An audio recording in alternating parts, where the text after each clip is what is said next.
वटराजाचा आवाज, निसर्गाचा हक्क. एका शांत आणि सुंदर गावात एक खूप जुने वडाचे झाड होते. त्याचे नाव होते वटराज.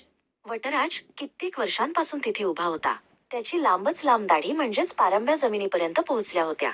अनन्या नावाची एक लहान मुलगी रोज दुपारी वटराजाच्या सावलीत खेळायला यायची. तिला वटराजाच्या पानांची सळसळ जणू एखाद्या गाण्यासारखी वाटायची. पण एक दिवस गावात काही लोक आले. त्यांच्या हातात मोठ्या कुऱ्हाडी होत्या. त्यांचा नेता होता विवेक. विवेकला तिथे एक मोठा कारखाना बांधायचा होता आणि त्यासाठी वटराज अडथळा ठरत होता. हे जुने झाड आजच पाडून टाका, विवेकने आदेश दिला. अनन्या हे ऐकून खूप रडली आणि तिने झाडाला मिठी मारली. विवेकने आपली कुऱ्हाड हवेत उगारली. तो झाडावर पहिला घाव घालणार इतक्यात एक खोल आणि गंभीर आवाज वातावरणात गुंजला. थांबा, मानवा, थांब. तो आवाज खुद्द वटराजाचा होता. विवेकच्या हातातील कुऱ्हाड थरथरू लागली आणि तो आश्चर्याने मागे सरकला.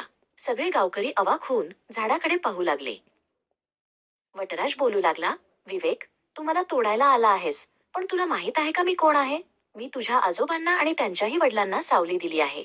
मी केवळ लाकूड नाही, मी या गावचा इतिहास आहे. मलाही या जमिनीवर जगण्याचा तितकाच हक्क आहे जेवढा तुला आहे. वटराजाचा आवाज वाऱ्यासारखा वाहत होता. अनन्याने वटराजाकडे पाहिले. वटराज पुढे म्हणाला, निसर्ग ही तुमची मालमत्ता नाही, तर तो तुमचा सोबती आहे. मी तुम्हाला शुद्ध हवा देतो, पाऊस ओढून आणतो आणि उन्हात शीतल छाया देतो. जर तुम्ही आमचा जगण्याचा हक्क हिरावून घेतला, तर तुम्ही स्वतःचेच अस्तित्व धोक्यात आणाल. अनन्याने वटराजाच्या फांदीला प्रेमाने कुरवाळले. बघ विवेक, वटराज म्हणाला, माझ्या या फांद्यांवर कितीतरी पक्ष्यांनी आपली घरटी बांधली आहेत.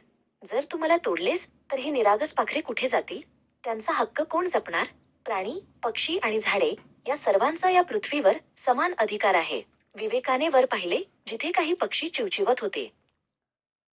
विवेकचे डोळे ओलावले. त्याला जाणीव झाली की तो केवळ एक झाड नाही, तर एका मोठ्या कुटुंबाचा आधार तोडणार होता. वटराज, मला माफ करा. मी विकासाच्या नावाखाली इतका आंधळा झालो होतो, की मला निसर्गाचे महत्त्वच विसर पडला होता. विवेक नम्रपणे म्हणाला. त्याने आपली कुऱ्हाड बाजूला फेकून दिली. अनन्या धावत विवेककडे गेली. विवेक काका, आपण वटराजाला वाचवू शकतो का? तिने विचारले. विवेकने हसून होकार दिला.